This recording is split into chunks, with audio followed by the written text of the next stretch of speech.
कुछ महीने पहले आपको याद होगा कि भारतीय एम्बेसीज पर खालिस्तानियों ने हमला किया था। यूएसए में Khalistani protesters in March attacked and damaged the Indian consulate in San Francisco.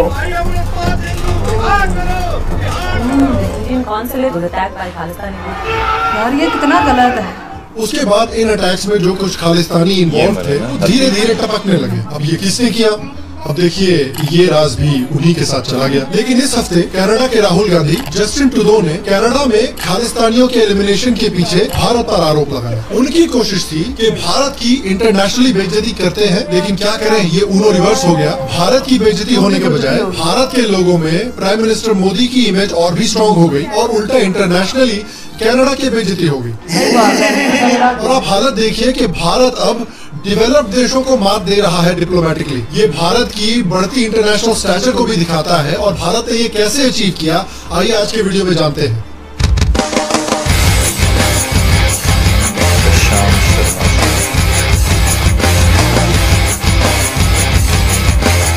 Hello, Shyam Sharma show के इस एपिसोड में आपका बहुत बहुत स्वागत है। मैं हूं सेक्युलरिज्म का सीईओ श्याम शर्मा और आप सबको एक सेकंड प्रणाम। देखिए ये सारी भसड़ शुरू तब हुई जब जस्टिन ट्रूडो साहब ने ये कहा, Over the past number of weeks, Canadian security agencies have been actively pursuing credible allegations of a potential link between agents of the government of India and the killing of a Canadian citizen, Hardeep Singh Nijjar. अब आइए जरा हरदीप सिंह निज्जर के बारे में जानते हैं। तो हरदीप सिंह निज्जर एक खालिस्तानी है जो पता नहीं शायद टेक्निकली कैनेडियन सिटीजन भी हो कि ना हो। वो इलीगली कनाडा में 1997 में आया। रेफ्यूजी स्टेटस मांगा उसने, जो कि गवर्नमेंट ने रिजेक्ट कर दिया क्योंकि उसने एक झूठा पासपोर्ट यूज किया था रेफ्यूजी स्टेटस मांगने के लिए। उसके 11 दिन के बाद उसने एक कैनेडियन औरत से शादी की जिसने उसके वीजा को स्पॉन्सर किया, लेकिन झूठी मैरिज होने का शक करके कैनेडियन गवर्नमेंट ने उसको भी रिजेक्ट कर दिया। तो ये है हमारे अपस्टैंडिंग कैनेडियन सिटीजन। और दूसरी बात, इसको सिख लीडर बोल रही है कैनेडियन गवर्नमेंट।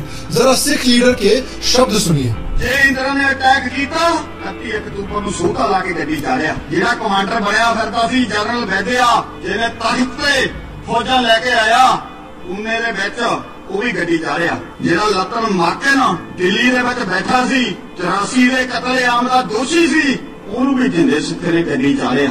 ਜਿਹੜਾ ਬਿਆੰਤ ਕਹਿੰਦਾ ਸੀ ਬੁੱਚੜ, ਮੈਂ ਇਹਨਾਂ ਦੇ ਸਿਰ ਤੇ ਪੱਗ ਨਹੀਂ ਰਹਿਣ ਦੇਣੀ, ਤੇ ਲਾਵਰ ਤੇ ਹਵਾਰੇ ਤਾਰੇ ਨੇ ਗੱਡੀ ਚਾੜਿਆ।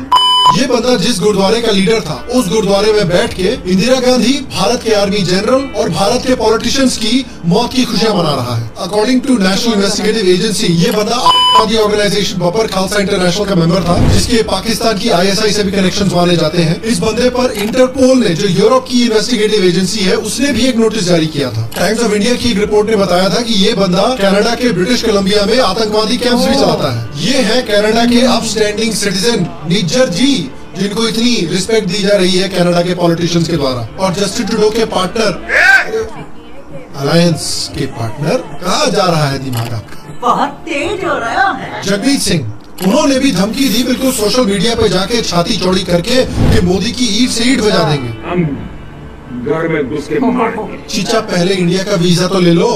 इंडिया में तो घुसा नहीं जा रहा आपसे, मोदी को क्या करेंगे आप? दूसरा, सोशल मीडिया पे साहब इतना बहादुर बन रहे हैं, लेकिन बहादुरी का आलम यह है कि बहादुर साहब अपनी ट्वीट के नीचे ही जो रिप्लाईज आ रहे हैं उनको हाइड कर रहे हैं। कोई इनका मजाक उड़ा दे, ये इनसे सहा नहीं जाता है और ये मोदी की ईंट से ईंट बजाएंगे। लेकिन इन दोनों महानुभावों को ये बात समझ में नहीं आती है कि ये मोदी को ह्यूमिलिएट करना चाह रहे हैं, लेकिन इसका रिजल्ट बिल्कुल उल्टा होगा। क्योंकि मोदी जब से पावर में आए हैं, उन्होंने आतंकवादियों के खिलाफ अपनी पॉलिसी बिल्कुल क्लियर करके रखी हुई। ये हमारा सिद्धांत है, हम घर में घुस के मारेंगे। और जब से मोदी जी ने ये अनाउंस किया है, तब से आप देखिए कि इंडिया की जो मोस्ट वांटेड लिस्ट में लोग हैं, उनके साथ क्या हो रहा है। Lying lifeless at a mosque in Pakistan-occupied Kashmir, Rayaz Ahmed, alias Abu Qasim, one of the most wanted Lashkar-e-Taiba terrorists. This is Bashir Ahmed Peer, a launching commander of terror outfit Hizbul Mujahideen. Not anymore. Earlier this year, Peer was shot dead at point-blank range. Al-Badr commander Syed Khalid Raza and Jaish-e-Mohammed's Mistri Zahoor Ibrahim, one of the hijackers of the Indian Airlines IC-814 aircraft. was shot dead in separate attacks in Karachi. Khalistan Commando Force Chief Paramjeet Singh Panjwar, alias Malik Sardar Singh, was also shot dead earlier this year by unidentified gunmen in Lahore. इसके अलावा भी जिस खालिस्तानी ने British Indian embassy को attack किया था वो भी निकल गया। हरमीत सिंह, जिसके ऊपर पंजाब में 2 RSS के वर्कर्स का खून करने का आरोप है, वो भी निपट गया। तो अलग अलग देशों में घुस के इंडिया की मोस्ट वांटेड लिस्ट के लोग निपट चुके हैं। और अब एक फॉरेन पॉलिटिशियन आकर बोल रहा है कि इंडिया ने यानी मोदी जी ने हमारे घर में घुस के एक आतंकवादी को टपका दिया है। तो आप इमेजिन कीजिए कि इसका रिजल्ट क्या होगा। मोदी जी की बेइज्जती होगी या इंडिया के वोटरों की आंखों में उनकी रिस्पेक्ट और बढ़ेगी कि जो हम इतने सालों से चाह रहे थे कि जो भी हमारे खिलाफ बात करे हम उनके घर में घुस के उनको मारें, वही किया जा रहा है। पूरी तरह से जो जस्टिन ट्रूडो का प्लान था वो बैकफायर हो गया। बिल्कुल अभिषेक बच्चन जी के प्लान की तरह, जो द्रोणा फिल्म बनाकर अपने आप को इंडिया के आयरन मैन की तरह डेवलप करना चाहते थे। तो ये जो घटिया बेहुदा स्टंट जस्टिन ट्रूडो ने किया है, उसका भारत ने जवाब कैसे दिया? Shubh has drawn flack over his alleged support for Khalistan. Now, Book My Show in a post on X, formerly Twitter, announced that singers still rolling India tour has been cancelled. सबसे पहले तो सीधे deny किया कि देखिए भैया हमारा इस खालिस्तानी को टपकाने में कोई लेना देना नहीं है। उसके बाद कनाडा के एक टॉप डिप्लोमेट को लात मार के बाहर निकाला और उसके बाद कनाडा के हाई कमिश्नर को बुला के अच्छे से सुनाया भी। आप कनाडा के हाई कमिश्नर की रिएक्शन ही देख लीजिए। भैया मैं तो खुद बर्बाद हो गया सारा। कोई जवाब नहीं। इतना गुस्सा, पता नहीं क्या हुआ बंद दरवाजे के पीछे। Let's imagine. बहुत बड़ी बात है। और ऊपर अभी बाहर किसी को कुछ बताना मत। मैं भी किसी को कुछ नहीं बताऊंगा। मैंने तेरे कान के नीचे बजाया, समझे? हाल बात सही बना। कंघी तेरे जेब में निकाल पिछवाड़ से। ठीक है, स्मार्ट वन। हंसते हुए चलेंगे बाहर। दोस्त है हम लोग, दोस्त। आइए जो कुछ समझा याद है ना। थोड़ी देर रोने के लिए माफी चाहते हैं, ठीक है? अच्छा जी राम राम। साहब वो मोर्चे का और इतनी बेइज्जती अगर काफी नहीं थी ट्रूडो और उनके पार्टनर हरमीत सिंह के लिए, तो अभी तो इन्हें और जलील होना है। वॉशिंगटन पोस्ट ने एक रिपोर्ट निकाली जिसके मुताबिक कई महीनों से जस्टिन ट्रूडो हरदीप सिंह निज्जर की किलिंग की जो बात है वो इंटरनेशनली रिलीज करके इंडिया को ब्लेम करके इंडिया को ह्यूमिलिएट करने के बारे में सोच रहे थे। जस्टिन ट्रूडो कोशिश कर रहे थे कई हफ्तों से कि सारे G7 देश मिलके हरदीप सिंह निज्जर के बारे में एक जॉइंट स्टेटमेंट निकाले और इंडिया की इंटरनेशनल बेइज्जती करें। लेकिन हुआ क्या? G7 ने सीधे मना कर दिया। जब यूके के प्राइम मिनिस्टर से पूछा गया तो उन्होंने इग्नोर करके बोला कि भैया हम तो इंडिया से ट्रेड करते रहेंगे। बेसिकली सुनक ने कहा अपना काम कर रहा।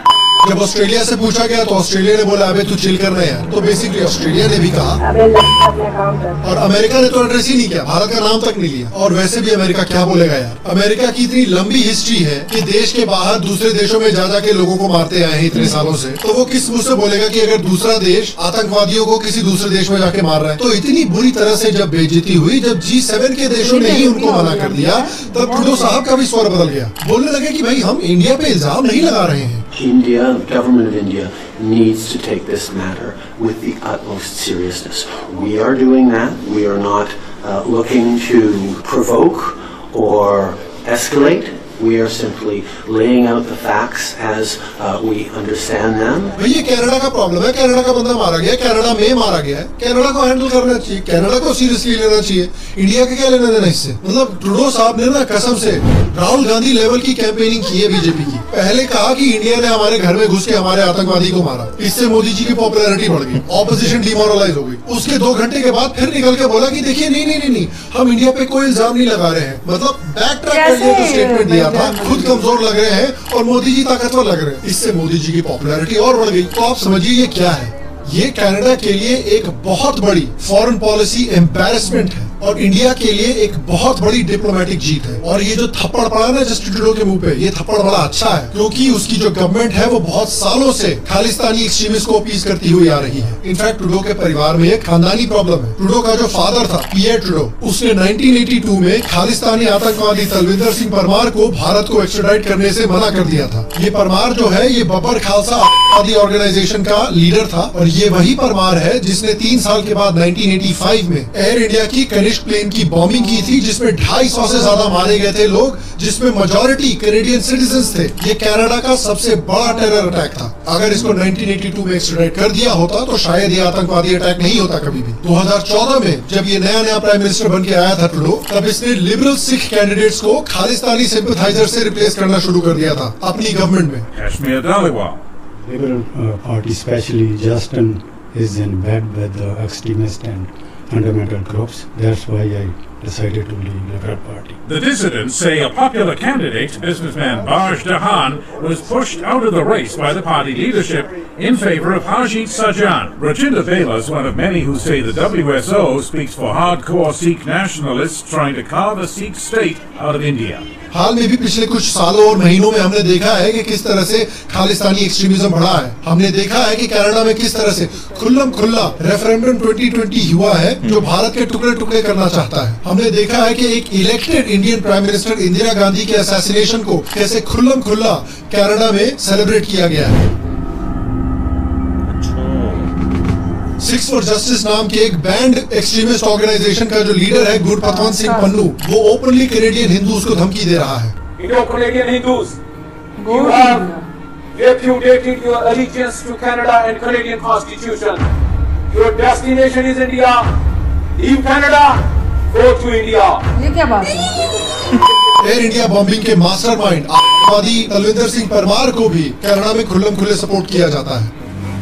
ये तो है कि साहब का कनाडा खालिस्तानियों का। और इंडिया ने बार बार कनाडा को रिक्वेस्ट किया है, कनाडा से कहा है कि आप एक्शन लीजिए इन लोगों पर, लेकिन घंटा कुछ नहीं किया ट्रूडो ने। एक बड़ा रीजन उसके लिए ये भी है कि ट्रूडो की जो गवर्नमेंट है वो फुल मेजोरिटी में नहीं है। ट्रूडो ने एक कोalition गवर्नमेंट बनाई है जिसका एक बड़ा पार्टनर है न्यू डेमोक्रेटिक पार्टी NDP, जिसका लीडर है खालिस्तानी सिंपैथाइजर हरमीत सिंह, जिसकी पार्टी को खालिस्तानियों का बहुत सपोर्ट मिलता है। जब जस्टिन ट्रूडो इलेक्ट हुआ था तब उसने 4 सिखों को अपने कैबिनेट में लिया था, जिसमें से एक का नाम था हरजीत सिंह सज्जन, जिसके ऊपर खालिस्तानी सिंपैथाइजर होने का आरोप है। और जब वो इंडिया आया था एक ऑफिशियल टूर पर, तब पंजाब के चीफ मिनिस्टर अमरिंदर सिंह ने उससे मिलने से भी मना कर दिया था और कहा था कि मुझे खालिस्तानी से मिलने में कोई इंटरेस्ट नहीं है। खालिस्तानी अटवल को भी ट्रूडो अपने साथ ऑफिशियल कैपेसिटी में इंडिया टूर पर लेकर आया था। तो खालिस्तानियों को तो ये रेड कारपेट बिछा के बैठे हुए हैं, लेकिन जब इंडिया के लोग कनाडा में वीजा के लिए अप्लाई करते हैं तो देखिए उनको कैसे ट्रीट किया जाता है। Canada has also denied visas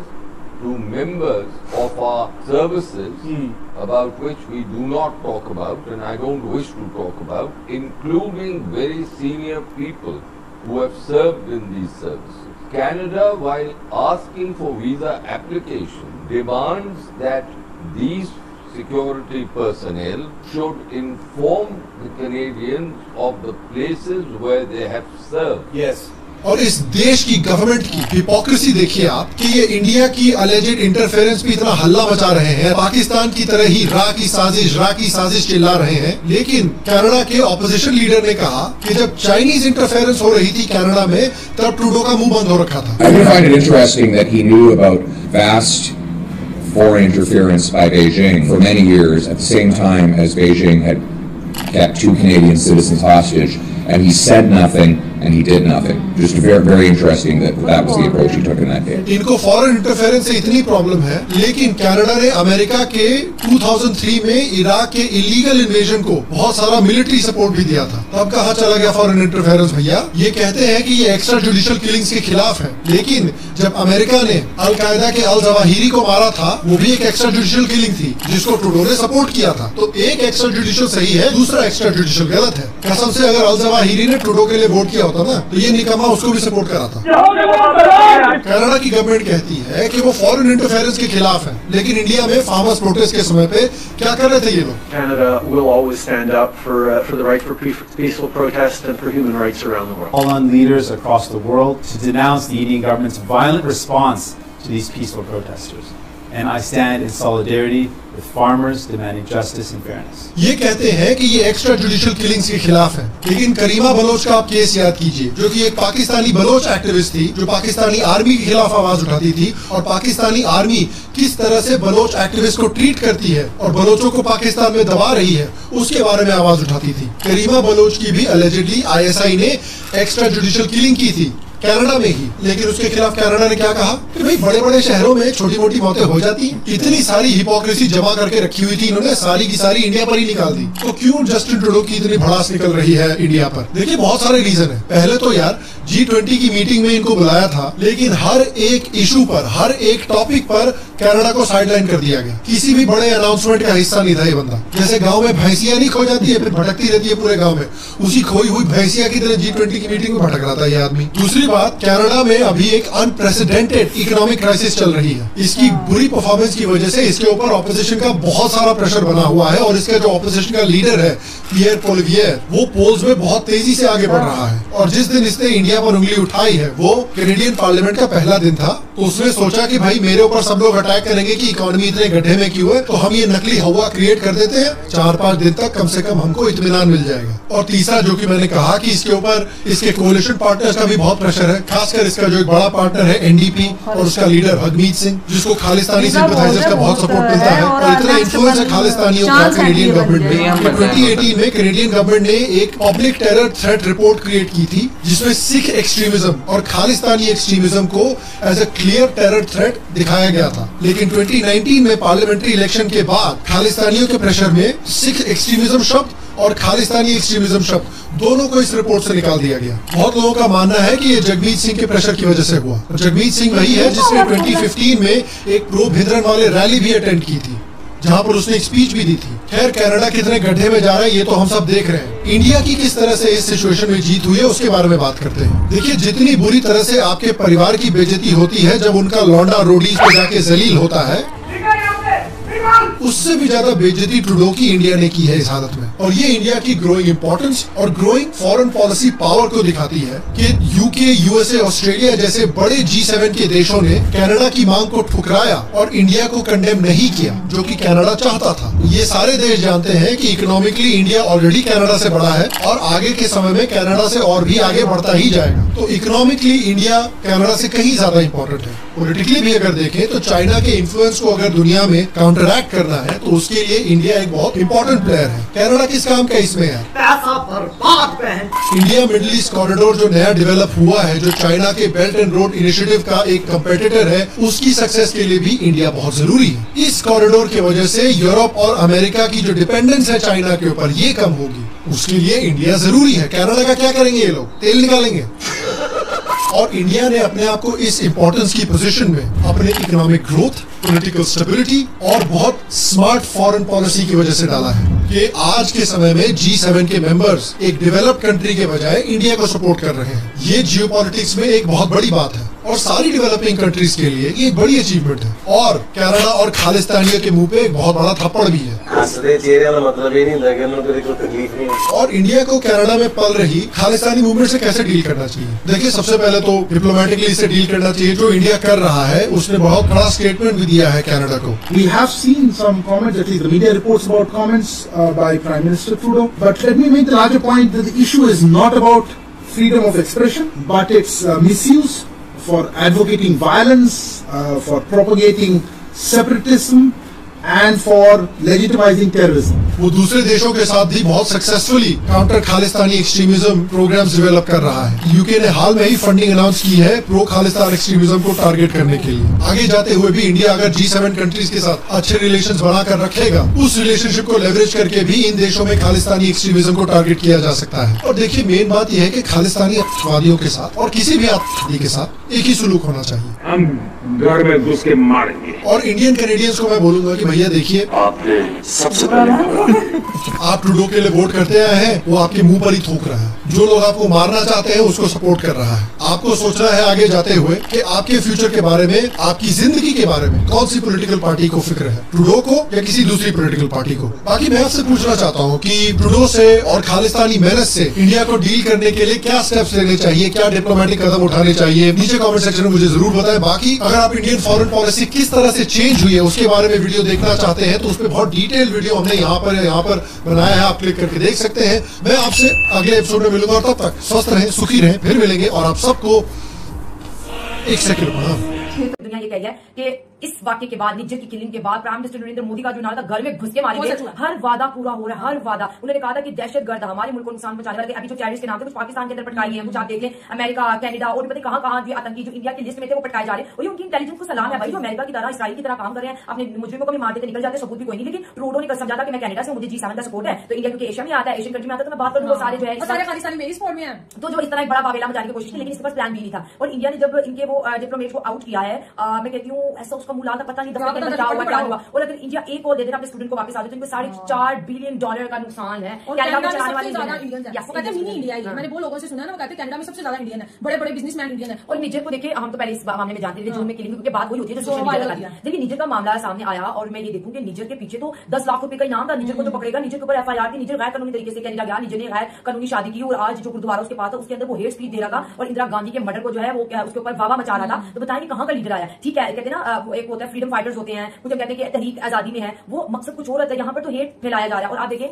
Sikh अगर सारे होते तो हम कहते चलो सिख चला, सिर्फ खालिस्तानी पंजाब को अपना खालिस्तान बनाना, बाकी सिख तो कहते भाई हमारा तो इन्होंने नाम खराब कर दिया। बाकी सिखों को इतना गुस्सा आ रहा है जिस तरह से यार हमने बोलते हैं कि आजादी की जंग में सबसे ज्यादा सिखों ने पार्टिसिपेट किया। ठीक है, वो लड़े, उन्होंने अपनी जान की कुर्बानियां दी, इंडिया के लिए किया ताकि हम अंग्रेजों की गुलामी से आजाद हो। और आज यही लोग फिर हमारे खिलाफ ही प्रोपेगेंडा कर रहे हैं। तो इससे मुझे एक चीज और समझ आती है कि ये बहुत बड़ी साजिश है। ठीक है, और इसमें वो उन इंसान को ढूंढ रहे थे जो उनके प्लान के अकॉर्डिंग काम करे, और वो उनको ट्रूडो मिल गया। और ट्रूडो भी मिला, और ट्रूडो ने जाहिर गवर्नमेंट बनाई है खालिस्तानी के शामिल के। इसका करियर वैसे भी जब से ये गलत ट्रैक पे गया ना, आप देखने इसकी पॉपुलैरिटी भी खत्म होती जा रही है। जो कैनेडियन पढ़े लिखे लोग हैं उनको इसकी पॉलिटिक्स, इसके बाद की पॉलिटिक्स अच्छे से अंदाजा हो। मैं ये कहती हूँ कि देखिए आप जो है किसी को अपनी सियासत का लुकमा ना बनाएं। आप निज्जर एक आम मासूम शहरी होता, कोई स्टूडेंट होता तो फिर बात होती है। निज्जर तो सारे वो आप देखिए कि अमेरिका तक से इसकी तस्दीक हो चुकी है कि ये दहशतगर्द है। तो फिर वही बात होगी, उसामा बिन लादेन को जिस तरह प्राइम मिनिस्टर इमरान खान ने कहा था कि ऐसे हाथ उठा के आप हमारे हीरो, उसी दिन से पाकिस्तान गई भैंस पानी में। वो जो हमारा था कि वो दहशतगर्द है, हमने अपने मुल्क में नहीं रखा, भाई हमारा प्राइम मिनिस्टर कह रहा है वो हीरो है। तो इसे जो हम इग्नोर करते हैं, भाई Osama bin Laden prime minister तो कह रहे हैं, लेकिन यहाँ के लोग भी वही कह रहे थे। भाई बात सुनो, जो बड़ा बंदा कहता है तो हम कहते हैं उसामा बिन लादेन दहशतगर्द है, हमारे मुल्क में नहीं है, और हमारे प्राइम मिनिस्टर हाथ उठा के कहते हैं वो तो हीरो था। तो जब इस तरह का दोगलापन दुनिया के सामने एक्सपोज होता है, फिर ऐसे मुल्कों की कोई नहीं इज्जत करता है। अब कनाडा के ऊपर क्यों थूथू हो रही है। और इंडिया ने देखिए, इंडिया ने कहा कि निज्जर को अगर मारा है हमने तो सबूत दे दो। और आपका शहरी है, इंडिया तो डुअल नेशनलिटी देता ही नहीं है, या तो आपको इंडियन आना पड़ेगा या कैनेडियन। आप कैनेडियन होगे तो फिर आप इंडियन नहीं हो सकते। तो कहते वो तो इंडियन नहीं है, वो तो कैनेडियन है, आप जब आपका काम जाए। तो ये होता है जबरदस्त डिप्लोमेसी। मैं कहती हूँ इंडिया की स्ट्रॉन्ग डिप्लोमेसी का जो सबसे बड़ा जो उस्ताद है ना, वो भगवान राम और भगवान कृष्ण है। रामायण और भगवत गीता पढ़ते हैं, माइंड इतना शार्प है कि दुश्मन को मारना भी है और कहते हैं सांप को भी मारे और लाठी भी ना टूटे। ये इजाफा हो गया, लेकिन कनाडा को मुंह दिखानी पड़ी। पूरी हिस्ट्री है ना कनाडा की, मतलब जो भी जैसे भी वो जगमीत सिंह का उन्होंने बताया कि 1987 में मतलब इलीगल वे से कनाडा में आए थे और उन्होंने आके वहाँ पे सिटीजनशिप लेने की कोशिश की, लेकिन वहाँ पे उनको मिली नहीं। और उसके बाद फिर उन्होंने वहाँ के कनाडा के खतून से शादी की, लेकिन फिर भी उनकी मैरिज को मतलब पिछले कुछ दिनों से बहुत ही इंडिया कनाडा इशू बहुत ही ज्यादा ये चल रहा है। कभी पहले इनके दरमियान तो कभी इतनी ज्यादा ना हमने नहीं देखी। नहीं मतलब अनएक्सपेक्टेड जो चीज है एकदम से हो गया नहीं था, क्योंकि इंडिया के जो ताल्लुकात है ना वो पूरी दुनिया में बहुत ही ज्यादा अच्छे हैं, उन्होंने सबके साथ बना के रख लिया हमेशा, लेकिन इंडिया ने उनके खिलाफ कुछ नहीं बोला। उन्होंने वहां से अटैक किया। ये मामला भी जल्द ही मुझे लगता है हल हो जाए, क्योंकि उन्हें पता चल जाएगा कि दोनों तरफ अगर नुकसान हो रहा हो तो दोनों को अंदाजा हो जाता है कि यार नहीं बस ठीक है जो बात थी, अगर बैठ के जो भी वो कहते हैं कि लाइक एक दूसरे से बात करेंगे, तो बात करने से ये मसले हल होते हैं। अगर आप एक दूसरे पर इसी तरह से वार करते रहेंगे तो फिर तो मसले नहीं हल होने। उनसे बात करेंगे, फिर देखते हैं क्या हाल इन चीजों का निकालेंगे। लेकिन अभी तो बैठ के टेबल है, उसको सबसे पहले माफी मांगनी चाहिए जो भी इसने मतलब इंटरनेशनल लेवल पे उसने बोला है। और उसने जो कनाडा के वहां है उनको खास तौर पे मतलब मेंशन करके बोला है कि मैं उनसे बात कर रहा हूं, मैं उनको बोल रहा हूं कि यहाँ पे जो निज्जर जो थे वो उनकी जो डेथ हुई है वो रॉ के 2 एजेंट थे, उन्होंने ऐसा किया। तो ये जो इल्जामबाजी है ना, मुझे तो लगता है अगर आपने उन पर इल्जाम लगाया तो अगर वो बोलने के मेरे पास सबूत है तो इंटरनेशनल मीडिया पे लाओ यार, दिखाओ कि यार ये रहा सबूत जो आप मुझ पर इल्जाम लगा रही है। देखो फिर माने भी, फिर इंडिया भी अपनी माने कि यार हाँ हमने किया था, हम भी मतलब सॉरी है इस चीज के लिए। जब उन्होंने किया ही नहीं है, जब उनकी कोई गलती नहीं है, तो फिर ये क्यों इल्जाम लगा रहे हैं। दोनों तरफ से हुकूमतों के भाई बयान आ रहे हैं, बड़े सख्त आ रहे हैं, लेकिन इनमें जो अवाम है ना उनका भी काफी ज्यादा अवाम इसके रह जाती है। जब भी आपको पता है कुछ भी होता है, 2 कंट्रीज के दरमियान जब जंग होती है, अभी रशिया और यूक्रेन के दरमियान है, तो उसमें क्या हो रहा है, अवाम पिस रही है, अवाम पिसती है। जब भी कुछ होता है जो ऊपरले दर्जे के होते हैं ना, वो तो चलो इस कंट्री से बाहर चले जाते हैं, आराम से बैठ के दूसरे कंट्री में बैठ के खाए पिएंगे, ऐश करेंगे, लेकिन पिसती इसमें हमेशा अवाम ही है। जहाँ दोनों कंट्रीज की अवाम पिसती है इसमें। अभी जब मतलब ये दोनों के दरमियान हो गया, इसमें अवाम ने थोड़ी बोला था कि यार जस्टिन ट्रूडो तुम जाके इस तरह से बोलो और जिसकी वजह से हम दोनों के ताल्लुकात खराब हो जाए, क्योंकि इंडिया के पता इतनी ज्यादा अवाम वहाँ पे रहती है कनाडा में, बिजनेस इतना ज्यादा लोगों का बिजनेस भी हुकूमत ने भी कहते हैं नुकसान हो जाएगा, ये बहुत बड़ी चीजें होती हैं। बट मुझे तो लगता है कि अच्छे तरीके से ना टेबल टॉक करनी चाहिए बैठ के, तो ये बातों को जो भी मसले मसाइल है इन्हें ना हल करना चाहिए, क्योंकि बैठ के ये चीजें हल होती हैं। ऐसे करते रहेंगे तो फिर नुकसान तो फिर होता ही रहेगा। आपको पता है वो जो चीजें स्टॉक मार्केट में भी काफी ज्यादा ऊपर नीचे होता है, जो पैसे इतने ज्यादा इन्वेस्ट किए हुए हैं। हां, और जो महिंद्रा का वो भी खबर आ रही थी ना, महिंद्रा की गाड़ी वो भी एक कंपनी वहां पर बनाने वाले थे, लेकिन उन्होंने भी अभी कहा कर दिया कि वो वहां पे नहीं अभी बनाएंगे, तो उससे कनाडा को बहुत ज्यादा नुकसान होगा। और कनाडा में भी कुछ ना कुछ तो इन्वेस्टमेंट इंडिया में की होगी, तो उससे कनाडा को भी नुकसान और इंडिया को भी दोनों को नुकसान होगा। तो जो लोग मतलब एक होता है ना हुकूमतें वहां पे कारोबार करते हैं, एक होता है कि जो बिजनेसमैन होते हैं ना, जो लोग बड़ी बड़ी कंपनीज के होते हैं, वो खुद जाके गवर्नमेंट से लेकर अपना कंपनी वगैरह खोलते हैं या फिर कोई भी फैक्ट्री वगैरह लगाते हैं, तो उनको अपना पर्सनली नुकसान फिर हो जाता है करोड़ों रुपए का। वो तो डूब जाते हैं कि यार हमने तो इतना पैसा यहाँ पर लगा रखा है और इन्होंने हमारे आने जाने का रास्ता बंद कर दिया, और जो कंपनी से वो बोल रहे हैं उठा के यहाँ से ले जाओ, अपनी सब कुछ खत्म कर देंगे। तो यार ये छोटी सी बात को इतना बड़ा इशू नहीं बनाना चाहिए। अभी चाइना और इंडिया के दरमियान हालांकि इतना ज्यादा उनकी क्लैशेस हैं, लेकिन फिर भी ट्रेड नहीं रुकी, ट्रेड तो होती ही रहती है। देखते हैं अभी क्या होता है। इनका मामला काफी ज्यादा सीरियस और नाजुक मोड़ पे है, अभी कुछ दिनों में इस पर भी जरूर कोई ना कोई खबर जरूर आएगी। तो बढ़िया वीडियो यार, अच्छे से मतलब जो कहते हैं ना कि पूरी एक डिटेल में धुलाई में कहूंगा, धुलाई करने वाली बात बिल्कुल सही करिए। और भैया फ्रीडम ऑफ एक्सप्रेशन के नाम पे तुम सेपरेटिज्म फैला रहे हो कि देश से ये हिस्सा अलग करना है, करना वो करना है। कल को कोई टूडो को माने टूडो गाड़ी से उतरा को 4-5 मतलब गंदी गाली देके भाग जाए, तब बोलेगा ये नहीं डेमोक्रेसी है, फ्रीडम ऑफ स्पीच। इनको इनका ख्वाब ये है कि एक अलग देश बना के खालिस्तान सो कॉल्ड और उसमें मंत्री बन जाएंगे हम, और आईएमएफ जैसे ऑर्गेनाइजेशन से पैसा लेके अपना चलाएंगे। ये इतने अपने मगरमच्छ के आंसू भी बहा रहा है कि हाय हाय ये हो गया वो हो गया है, जो टूडो हो रहे हैं। तो इतना सा कनाडा है, मतलब पॉपुलेशन इतनी है, जगह उसमें भरी पड़ी है, तो वहां क्यों नहीं दे रहा है कि ये लो एक जगह यहां बना लो खालिस्तान? नहीं। और ये जो जितने खालिस्तानी है यहां से निकल के वहां ऐशो आराम की जिंदगी जी रहे हैं, मस्ती में अपना कर रहे हैं वहां पे ड्रामा। इनका ये कि बन जाएगा तो अपना एक मंत्री वो कैबिनेट बना लेंगे, पैसा लेके खाएंगे। इनको लोगों की सच में बता रहा हूं कोई फिक्र नहीं है। ये जो लीडर सोकॉल्ड चल रहे हैं ना, इन्होंने सिर्फ अपनी कैबिनेट बनानी है, मंत्रिमंडल बनाना, बस मैं बता रहा हूं। ये जो पाकिस्तान का हाल है ना, पाकिस्तान से बहुत बदतर हाल करके बैठ जाएंगे। एक सोकॉल्ड की मेजॉरिटी वर्ल्ड जिन्होंने वैसे बना रखा है। यार ये इसका साथ नहीं दिया टूडो को किसी भी चीज में, इसकी सरकार गई इससे। और एक चीज आप देखना, जब ये प्रोटेस्ट जब यूके में भी करा हर जगह, तो इंडियंस ने वहां पर इनका मुंह तोड़ जवाब दिया था वहां पर तिरंगा लेके, और यही चीज है। और अब की बात देखना, इलेक्शन जो आएंगे ये तो इनके ये जिस पार्टी पे डिपेंड है ना, उस पार्टी को भले खालिस्तानियों का वोट मिल जाएगा, लेकिन इसकी पार्टी को नहीं मिलने वाला। जो कनाडा के जो लोग हैं, जो कनाडा के सिटीजन है ना, खालिस्तानियों को छोड़ के उनका, और जो दूसरी पार्टी है जिसका लीडर जो बात कर रहा था बिल्कुल सही करता है, इंटरनेशनल लेवल पे आप एक तरीके से चलते हो हर एक चीज का, और वो वहां पर जो देखना दूसरी पार्टी आएगी जिसने ये देखना इसने कितने जल्दी अपने उससे मुकर गया। नहीं प्रोवोक नहीं करना चाह रहे। पाकिस्तान जैसी हरकतें हो रही हैं, करना कुछ है ना देश का, लगे हुए इंटरनेशनल लेवल पर उल्टी हरकतें करने, बहुत बढ़िया लगे रहो। वही तुम्हारे देश की इकोनॉमी चला लेंगे खालिस्तानी, चलो उनसे इकोनॉमी चलवा लो अपनी। यहाँ पर डिप्लोमेटिक तरीके से चीजें होती है, हर एक चीज होती है, रिलेशंस। और मुझे लग रहा है इसके साथ ना ये जो सो कॉल्ड इसकी बात को तवज्जो भी क्यों नहीं मिली होगी, क्योंकि इसका प्रोपेगेंडा वहां पर भी खालिस्तानियों का ही होगा। तो कोई वो भी नहीं करेगा। कैसा तुझे सारी कहानी समझ आई, सारी स्टोरी समझ आ गई डिटेल। यार देख, मैंने तुझे बताया था ना वीडियो से पहले भी, और वीडियो के स्टार्ट में मैंने कहा था कि इसकी वजह से ना नरेंद्र मोदी की मकबूलियत और बढ़ गई, और सारी नेशन जितनी भी कौम है ना इंडिया की, वो सारी उसके साथ खड़ी थी अपनी एजेंसी के साथ, और बहुत टक्कर दिया कनाडा को यार, बहुत मतलब उसको ना अकेला करके रख दिया। देख, जब आपकी इकोनॉमिक पावर इतनी होती है ना, तो फिर आप इतने कॉन्टेक्ट हो जाते हो बाकी दुनिया के लिए भी। हम अब मैं वैसे ही कहता हूँ, ये एक मतलब मेरी राय है, गलत भी हो सकता हूँ, लेकिन अगर खासकर पाकिस्तान में बैठकर मैं अमेरिका के टुकड़े करने के लिए एक मूवमेंट चला रहा हूँ कि मैंने अमेरिका को जो है वो, और बड़ी सीरियस किस्म की, ठीक है, मूवमेंट चला रहा हूँ ऐसी, क्या अमेरिका ये कदम उठाएगा? जरूर उठाएगा। हमें पता भी नहीं चलेगा, हम कहेंगे क्या उठाया गया बंदा वो, ठीक है, मतलब वो हर मुल्क में ये काम करते हैं। उसामा को सरेआम नहीं उन्होंने टपका दिया, उस टाइम क्या था और कहा है कि हमने मारा। ये तो अभी कह रहे नहीं है ना। इसी तरह अभी वही अहमद अंसारी की बात की थी उन्होंने कि उस टाइम आप किधर थे, और इस तरीके से कई ऐसे करते हैं ये। और अगर कनाडा का भी इस तरह कुछ होगा तो कनाडा भी करेगा। तो ये तो वो किया भी नहीं है, मतलब इंडिया ने जैसे बंदा कहा कि यार जान मतलब बता के मतलब उसने तस्लीम नहीं किया इस चीज को कि यार हमने किया। फिर ज्यादा मतलब कि एम्बैरेसमेंट थी कनाडा के लिए कि यार हमने किया, आप जो करना कर लो। उन्होंने तो ऑफिशियली इस चीज को माना नहीं कि यार हमारे बीच में कोई इन्वॉल्वमेंट नहीं है। लेकिन वैसे मैं ये बात कर रहा हूँ, कनाडा हो चाहे फ्री बलोचिस्तान की मूवमेंट हो, ठीक है, वो भी ज्यादा तरीके से चल रही होती हैं। यूरोप में बैठ के जो है ना बलूचिस्तान के जो बागी हैं वो उधर से एक तहरीक चला रहे होते हैं कि यार हम बलूचिस्तान के हक के लिए लड़ेंगे और ये होगा वो होगा। और इसी तरह खालिस्तान की भी है। ये सारे वहां जाकर क्यों इनको इतनी याद आ जाती है इस चीज की? ओपनली वहां पे बोल सकते हैं ना आपको, मतलब बात ये है ना कि वो सबको वो करते हैं कि यार ठीक है आप इधर चलाओ, मतलब पाकिस्तान के अगेंस्ट करना है, इंडिया के अगेंस्ट करना है, कुछ भी बोलना है बोलो, और एक मूवमेंट चलाओ और उनको वो करो। और अपनी बारी जितने भी बुरा देश है इनको ये तकलीफ होती है कि हमारा अगर कहीं पे कोई टारगेट है तो हमने जाकर उसको उड़ाना है। तो वो पहली दफा मैंने देखा कि एशिया का कोई मुल्क है और उसने इतनी टक्कर दी हुई है, वो भी हमारा पड़ोसी यार, उसने ट्रूडो को जो है ना अपनी नानी याद करवाई भी है। मुझे तो बड़ा अच्छा लगा यार ये। हाँ गाइस, तो जैसा हमने देखें बिल्कुल सर ने बहुत ही प्यारा भाई एक्सप्लेन करते हैं, और एक जो भाई रेफरेंस देते हैं ना वो सही रहता है भाई हर एक बात के साथ। लेकिन अगर अब हम वीडियो के ऊपर आए तो भाई एक वही चीज़ है कि भाई जो एक 5-6 जो होते हैं ना मेन, जो मतलब इनके सिंह जिनको बोलते हैं भाई, वो कैसे इनके भाई काटे गया ऊपर से। वो ऐसे ही है कि भाई जब भी आप देख ले कि उन्होंने सारे बताया, जो पाकिस्तान में चाहे कनाडा में चाहे कश्मीर में जहाँ भी थे भाई, उनकी आपको लाश ऐसी पड़ी हुई मिली थी कि भाई वो उसको कोई हाथ भी नहीं लगाता था। ये ऐसे यहाँ तक पहुंच गया है, क्योंकि हमने पहले जो एक वीडियो बनाई है वो उसमें हमने जरूर एक डॉक्टर एस जयशंकर है, चलो जो फॉरेन अफेयर्स होते हैं उनको वो जरूर देखते हैं, ऐसा कोई भी मुद्दा है वो आगे से जवाब देने के लिए ना बहुत भाई स्ट्रॉन्ग बैठे होते हैं। लेकिन जो मेन बंदा है जिसको भाई चुपचाप रखा है, आपने बोलना नहीं, आपने बस काम करना है, वो है भाई जेम्स बॉन्ड। भाई पता है ना जेम्स बॉन्ड का, अजय दीवाल साहब। तो भाई क्यों उनकी हमने वीडियो बनाई थी ना, उनका भाई स्पेशली नाम हमने ये सुना था जेम्स बॉन्ड, क्योंकि वो भाई अपना एक मिशन रखते हैं सिगरेट रखकर वो बंदे को ऐसा कर देते हैं कि वो बेबस हो जाता है। देख ले कि जो पाकिस्तान है यहाँ पर वो बेबस हो गया था, उनके पास ना कोई उनको भाई कोई ऐसा भी प्रूफ नहीं मिला था जिसके साथ वो भाई प्रूफ कर सकें कि जो भाई ये लॉ में किलिंग हुई है ना एक, इसके पीछे ये है वो खत्म। लेकिन अब उधर आ जाए, आप देख लें कि वो उनकी एजेंसी है वो कनाडा की जरूर बोल दिया कि इंडिया ने किया है या वो इधर घुसकर चीजें कर गया भाई, तो कोई प्रूफ नहीं मिला। उन्होंने प्रूफ तो दिया भाई, दोगली पुलिस जो है वो कनाडा गवर्नमेंट की तरफ से दोगली पुलिस बनाई जा रही है, उसके ऊपर ज्यादा आता है। आप देख लो कि कितनी मिसालें ऐसी हैं जहाँ किसी और कंट्री में इस तरह का सीन होता है या इंडिया से हट के कोई ऐसा सीन होता है, तो फिर वो चुप करके जो है वो खामोश रहते हैं। आप यहाँ पे एक बहुत बड़ी उन्होंने मिसाल दिया ज़हरावी की, जब जो है वो अफगानिस्तान में उसकी अमेरिका की तरफ से एक टारगेटेड जो है उसको किया गया था। तो उसके बाद क्या हुआ, उसके बाद यही इसी रोडो ने जो है वो इस चीज के ऊपर एप्रिशिएट किया था कि इस तरह जो है वो एक कम हो गया, या मतलब ये उन्होंने सही किया कि जो मतलब एक गलत कर रहा था उसको जो है वो निपटा दिया। तो सेम टू सेम इसी तरह एक जिस तरह एक बलोच लड़की थी जिसका करीमा बलोच जो है वो कनाडा में जाके जो है वो पाकिस्तान की एजेंसी की तरफ से उसको टारगेट किया, तो उसके ऊपर भी उसने कहा कि ये छोटी मोटी बातें ये चलती रहती हैं। लेकिन अब ये जब इस तरह का सीन हुआ तो आप इसकी जो है ना वो अचानक क्यों ये चीजें जो है आपकी निकल रही है, वो इसलिए निकल रही है कि भाई उसको आपकी गवर्नमेंट की पड़ी हुई है, क्योंकि जो असल में परफॉर्मेंस होती है अपनी जो जिसके ऊपर वोट बैंक बनता है या लोग कुछ होते हैं वो इकोनॉमिकली या आप वहाँ पे एक इन्फ्लेशन के हवाले से तो उसने वहाँ के लोगों का रगड़ा निकाल दिया, उसकी तरफ उसकी कोई खास पॉलिसी है नहीं है। तो उसने फिर ये सोचा कि आप ऐसे नहीं तो ऐसे सही है, हाइपर क्रिएट करते हैं और बाकी जो है ना वो जिस तरह उसने साथ ही बाकी कंट्री को मिलाया, जो कंट्री दूसरों को मिलाया ना वो ऐसे ही है। आप देखो ना 9/11 हुआ था तो अमेरिका ने भाई इधर कंट्री की कंट्री फूंक दी है, एक चाहे उसमें बच्चे हो चाहे मासूम लोग हो चाहे जो भी हो, जो भी उनके रास्ते में आता गया ना उन्होंने एक शहर को और कंट्रियों को खंडर बना दिया। अभी तक भी वही चीजें चल रही है, अभी तक भी वही वार जोन है उन कंट्री में, अभी तक भी उनकी चीजें कम नहीं हुई, क्योंकि उधर 9/11 हुआ था, नहीं होना चाहिए था, बहुत बड़ा हमला हुआ, उसमें भी मासूम लोग मारे गए। लेकिन उनका भाई अब एक मुंह से अच्छी बातें लगती भी है ना तो ऐसे लगता है कि वो एक जहरीली इनकी जुबान है, ये अच्छी बातों के काबिल नहीं है। अब ठीक है, मैं तो बोलता हूँ कि इंडिया ने ये स्लो काम किया क्यों है। जब भी एयर इंडिया का एक प्लेन क्लैश में किया था, क्लैश सॉरी किया था, तो इनको भाई हाथ एक मतलब स्लो रखनी नहीं चाहिए था, इनको तो भैया से निपटाना चाहिए था, क्योंकि अमेरिका में तो हुआ था, उन्होंने इधर कंट्री निपटा दी थी। अब इंडिया का क्या चांस है कि एक मतलब कि हमने जो चीजें करनी है ना वो उसको सजा देंगे जो इसमें मुलव्वस था। उन्होंने किसी को नहीं बोला कि वो एक बेकसूर सिख है उसकी एक डेथ करते हैं, उसको टारगेट करते हैं, नेवर। उन्होंने ऑलरेडी इनके इंटरपोल यार कितनी एक मतलब कि बड़ा नाम है उनका, अगर मोर लग जाए तो हर कंट्री एक एग्री हो जाती है। आपको इंटरपोल से प्रूफ मिले हुए इनको, मतलब कि आप एक इंडिया के हवाले करें, इनकी इधर जगह नहीं है, ये एक और लेवल के बंदे हैं, गलत कामों में मुलव्वस है, तो आप कैसे उनको एक हिफाजत दे सकते हैं अपनी कंट्री में। अब जब भी एक नाम होता है ना, एक हम सुनते हैं कि यार वो कंट्री डेवलपमेंट है, एक लोगों का खाब होते हैं, हमने जाना है उधर लोग अच्छे हैं, लेकिन अगर आप ऐसी चीजें करें तो आप भाई सेम टू सेम आपकी तो पाकिस्तान वाली एक सूरत बनी हुई है, जलील होने वाली। ये तो भाई पाकिस्तान से भी आगे गए हुए हैं कैनेडियन जो है ना, आप देख और आप देखो ना एक पाकिस्तान में भी आता है, उन्होंने इधर से भी कुछ चीज हिस्सा लेना है खालिस्तान का, यकीन करें उधर के लोगों को मैं जानता हूं जहां पर इनका हिस्सा है, वो लोग ये भी यहां तक रेडी हैं कि हम जो हमारी जमीन है ना ये खालिस्तान वाले ले लें, हमें कनाडा के वीजे दे दें।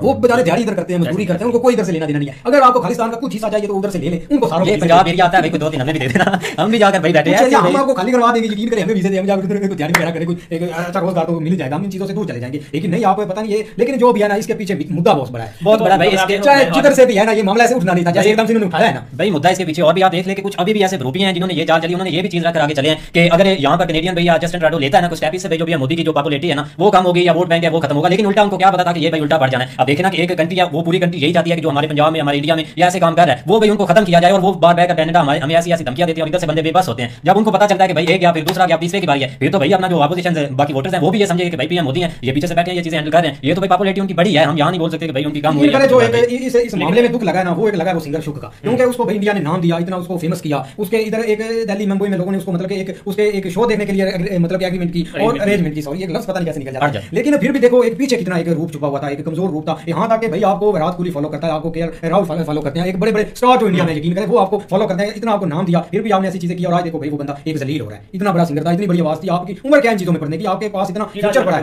आपकी इतनी आवाज है, आप इतनी बुलंदियों पर पहुंच सकते हैं कि जिसका आपको एक अंदाजा नहीं है, और पीछे वो इंडिया की स्पोर्ट है, आप वो इंडिया के लोग जो लीडरशिप सारी इधर से है ना, इधर से मिली है, लेकिन आप ऐसी चीजें करते हैं तो फिर तो हर चीज आप सत्यानाश हो जाएगा। आप इसका प्रैक्टिकल देख ले, पहले आपके जितने भी सॉन्ग आए हुए हैं इंडिया से हिट हुए हैं, इंडिया ने आपको इतना प्यार दिया, लेकिन फिर भी आप आज सॉन्ग डाल दे, यकीन करें वो चीजें लोगों में नहीं आएंगी, कभी माइंड हो जाए। बाद में उसने पोस्ट डिलीट कर दी थी, कुछ उसने इसे दिखाए थे कि इंडिया के मतलब ये गलत, लेकिन बाद में उसने चीजें डिलीट भी कर दी, फायदा क्या, वो तो चीजें बढ़ गई, अब हर बंदे को पता है एक चीज फैल चुकी है, अब तो रहता भाई भूल चुका है, अब उसके पीछे कोई एक पछतावे के अलावा उसके पास कोई चीजें नहीं रही। उस बंदे का एक दुख लगा क्योंकि वो काफी बंदा भाई अच्छा था, लेकिन एक पीछे उसकी बैकग्राउंड का नहीं, लेकिन आप किसको, आप कोहली को पता था कि ये बंदा ऐसा, किसी और को पता था, हमें पता था, हम तो भैया से एक वीडियो देखे थे, एक उसके पीछे सॉन्ग होते थे एक कोहली के जिसके भी हमने शॉर्ट्स बनाते थे, लेकिन बाद में पता चला कि भाई कुछ और लेवल का, लेकिन चलो मामला जो भी हो जाए तारे जाकर और ही जुड़ी है। तो दोस्तों ये थी आज बढ़िया वीडियो यार।